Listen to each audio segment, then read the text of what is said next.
Good morning students. आज हिंदी में पढ़ेंगे पाठ 1 भारत देश हमारा एक्सरसाइज अभ्यास वर्ग। तो चलिए आप लोग भी कॉन्सेंट्रेट होकर के एक्सरसाइज अभ्यास वर्ग को करिए। सबसे फर्स्ट में दिया है श्रुतलेख उच्चारण, तो इसको उच्चारण बहुत ही शुद्ध तरीके से करना है। उत्तुंग क्या दिया है नंबर 1 में, उत्तुंग, प्लावित, ग्रंथ, स्वर्णिम, सर्वोत्तम, क्षुद्र, क्षीर, आर्यभूमि, उत्कर्षमयी, महिमामय। तो ये तो हो गया श्रुतलेख डिफिकल्ट शब्दों का उच्चारण। नेक्स्ट मौखिक प्रश्न दिया हुआ है बच्चों, हिमालय किस देश में है? तो हिमालय किस देश में है? भारत देश में। ऐसी कौन सी पवित्र नदी है जो केवल भारत में बहती है? कौन सी नदी है? गंगा। ये आप लोगों का होमवर्क है, 3 आप लोगों को मैं मीटिंग में पूछूंगा। धरती का स्वर्णिम देश कौन सा है? भारत देश में किस महापुरुष की करुणा बरसी थी? हमारा देश हमें क्या क्या देता है? ये इत्यादि क्वेश्चन आप लोगों के लिए होमवर्क है। नेक्स्ट क्वेश्चन देखते हैं, सही गलत निम्नांकित में से जो तथ्य कविता के अनुसार सही हो उनके आगे सही का चिन्ह लगाइए। भारत विश्व भर से विशेष इसलिए है क्योंकि यहाँ हिमालय जैसा पर्वत है, यस राइट है।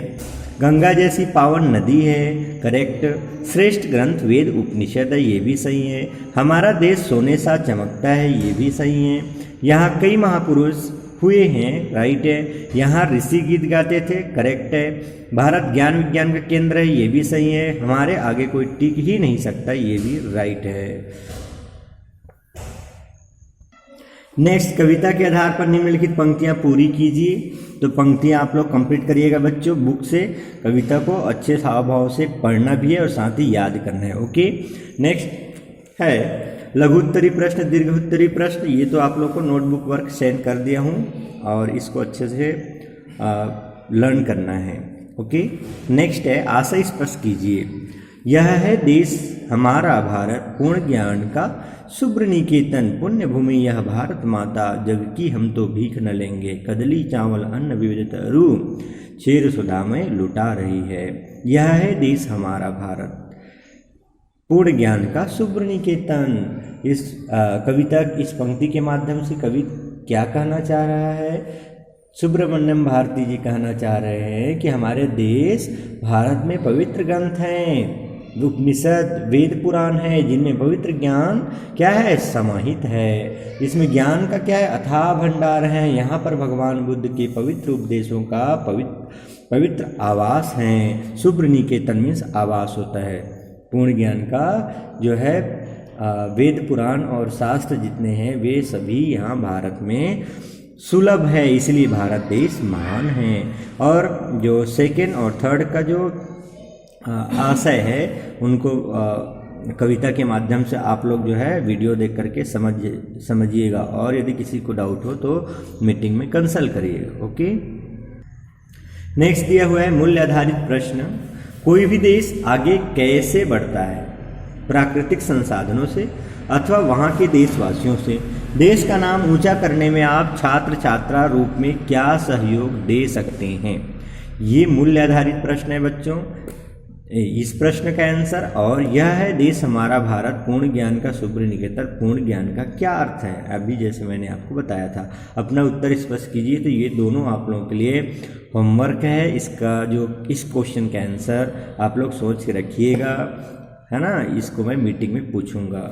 नेक्स्ट क्वेश्चन है, निम्नलिखित संज्ञा शब्दों के लिए कविता में प्रयुक्त विशेषण शब्द लिखिए। जैसे हिमालय है, तो हिमालय का जो कविता में प्रयुक्त विशेषण हिमालय के लिए क्या है? उत्तुंग, कैसा हिमालय? ऊंचा हिमालय। गंगा तो पावन, ये क्या है? विशेषण है। ग्रंथ अमर, देश महिमामय, सामान सर्वोत्तम, निकेतन शुभ्र, स्वार्थ क्षुद्र और करुणा चेतन। नेक्स्ट है निम्नलिखित शब्दों के लिए 3 पर्यायवाची शब्द लिखिए। हिमालय का हिमाचल, नगराज नगपति, पर्वत को और क्या क्या कहते हैं? पहाड़ गिरी भूधर, धरती को मही धरा क्षमा और नदी को तटिनी सरिता तरंगिणी, गंगा को और क्या कहते हैं? भागीरथी देवनदी सुर सरिता। उदाहरण के अनुसार वाक्य रचना कीजिए। यह है देश हमारा भारत, यह हमारा देश भारत है। तो इसका क्या हो जाएगा वाक्य रचना, है ना। ये यहाँ पर दिया यह है देश हमारा भारत, तो इसको क्या किए हैं उदाहरण, यह हमारा देश भारत है, इसको अरेंज किए हैं। तो उसी प्रकार से इसको आप लोगों को लिखना है। जोड़ नहीं धरती पर जिसका वह नगराज हमारा ही है। इसको क्या लिख सकते हैं, धरती पर जिसका जोड़ नहीं है वह हमारा नगराज ही है। धरती पर जिसका जोड़ नहीं है वह नगराज हमारा ही है। बहती है क्या कहीं और भी, तो इसको क्या लिख सकते हैं, क्या कहीं और भी बहती हैं, क्या कहीं और भी बहती हैं। यहाँ लिख देंगे क्या कहीं और भी बहती हैं। गाएंगे यस हम सब इसका, तो क्या हो जाएगा, हम सब इसका यस गाएंगे, हम सब इसका यस गाएंगे। गूंजेगा यह गान हमारा, तो क्या हो जाएगा, हमारा यह गान गूंजेगा। क्या लिखेंगे इसका वाक्य रचना में, हमारा यह गान गूंजेगा। ठीक है, तो ये इस प्रकार से इसका वाक्य रचना में लिखेंगे। नेक्स्ट है क्रियाकलाप। भारत का भविष्य बच्चों के हाथ में है। इस विषय पर कक्षा में साथियों से चर्चा कीजिए। तो ये तो आप लोग भी समझ रहे हैं बच्चों, भारत का भविष्य बच्चों के हाथ में ही है। क्यों, क्योंकि आज के बच्चे ही कल के क्या बनने वाले हैं, हाँ, नेता बनने वाले हैं। तो पढ़ लिख करके जो बच्चे बहुत टैलेंट होंगे, अच्छे से उनको सूझ होगा, ज्ञान होगा, पारदर्शिता होगी, बिग सोच होगी, जैसे विशाल सोच, विश्व बंधुत्व की भावना जिसमें हो, वही बच्चा आगे चल करके देश की जो राजनीति है और देश की जो बागडोर है उनके हाथों में होगा, और वो फिर डिसीजन जो लेगा उससे सभी का कल्याण होगा कि नहीं होगा, होगा।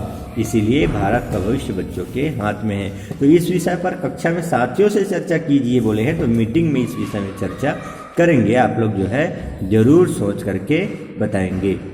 नेक्स्ट दिया हुआ है मेरी कलम से, भारत में कहीं भी जब आतंकी हमले होते हैं उस समय आपको कैसा लगता है, अपनी भावनाएं एक अनुच्छेद में व्यक्त कीजिए। तो आतंकी हमला हो उस समय तो सब दुखी हो जाते हैं कि ऐसा क्यों हो रहे हैं, है ना।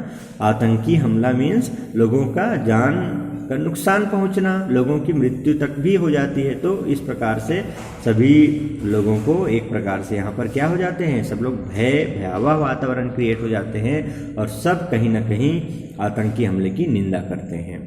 परियोजना कार्य भारत देश हमारा कविता को कंठस्थ कीजिए। कंठस्थ मीन्स बच्चों याद करना है। फिर समूह गान के रूप में इसे प्रार्थना सभा में प्रस्तुत कीजिए। तो आप लोग याद कीजिएगा, मैं मीटिंग में पूछूंगा, तो आप लोगों का याद होना चाहिए। देश प्रेम संबंधी कविताएं प्रायः सभी कवियों ने रची हैं। उनमें से भारत की सुंदरता, महानता और विशालता का वर्णन करने वाली कविताओं का संग्रह कीजिए। तो ये तो हो गया आप लोगों का परियोजना कार्य। इसमें जितना आप लोगों से होता है ना, उसको करिए, और कुछ भी डाउट हो तो मीटिंग में अवश्य कंसल्ट करिएगा। अपठित काव्यांश पढ़ लेते हैं। नीचे दिए गए काव्यांश को पढ़कर पूछे गए प्रश्नों के उत्तर दीजिए। सागर की अपनी क्षमता है, पर माझी भी कब थकता है। जब तक सांसों में स्पंदन है उसका हाथ नहीं रुकता है। इसके ही बल पर कर डाले सातों सागर पार, तूफानों की ओर घुमा दो नाविक निज पतवार। किसके बल पर माझी सातों सागर पार कर लेता है। बच्चों प्रश्न का उत्तर दीजिए। पढ़ लिए ना काव्यांश को, तो प्रश्न का उत्तर दीजिए। चलिए, किसके बल पर माझी सातों सागर पार कर लेता है, तो किसके बल पर, अपना हाथ ना रोक कर अर्थात सतत मेहनत करके माझी सातों सागर को पार कर लेता है। तूफानों को कौन जीत सकता है, तो तूफानों को माझी जैसा परिश्रमी व्यक्ति जीत सकता है। कौन जीत सकता है, माझी जैसा परिश्रमी व्यक्ति जीत सकता है। सागर और माझी के संघर्ष में किसकी विजय होती है और क्यों, तो सागर और माझी के संघर्ष में किसकी विजय होती है बच्चों, माझी की विजय होती है। क्यों, क्योंकि वह अपनी क्षमता के बल पर सातों सागरों को पार कर लेता है अपनी मेहनत के बल पर। पतवार शब्द का अर्थ लिखिए। तो पतवार शब्द का अर्थ होता है चप्पू। ठीक है, तो ये आप लोग ये काव्यांश है, अपठित काव्यांश, इसको भी आप लोग पढ़िएगा। इसका आंसर भी जो है लिखिएगा। बुक में ही यदि पेंसिल से बने तो पेंसिल से लिखना है, और नहीं आता वो उस लाइन में तो आप लोग नोटबुक में लिखिएगा। व्याकरणांश पर आधारित नीचे दिए गए विकल्पों में से उचित भाववाचक संज्ञा शब्द के सामने सही का चिन्ह लगाइए। चमक, चमकीला, चमकवान, तो चमक में हो जाएगा। सम्मान में यहाँ हो जाएगा यश, यशस्वी, यशवान, यश। स्वर्ण, स्वर्णिम, स्वर्णमयी, स्वर्ण। तप, तपस्या, तपस्वी, तो यहाँ पर तपस्या में हो जाएगा। ज्ञान, ज्ञानी, ज्ञानवान, ज्ञान हो जाएगा। भाववाचक, उचित भाववाचक संज्ञा जिसमें टिक किए हैं वही उचित भाववाचक संज्ञा हैं। तो इस प्रकार से बच्चों ये एक्सरसाइज आप लोगों का कंप्लीट होता है। इसमें किसी भी बच्चों को कुछ भी डाउट हो तो आप लोग मीटिंग में अवश्य कंसल्ट करिएगा।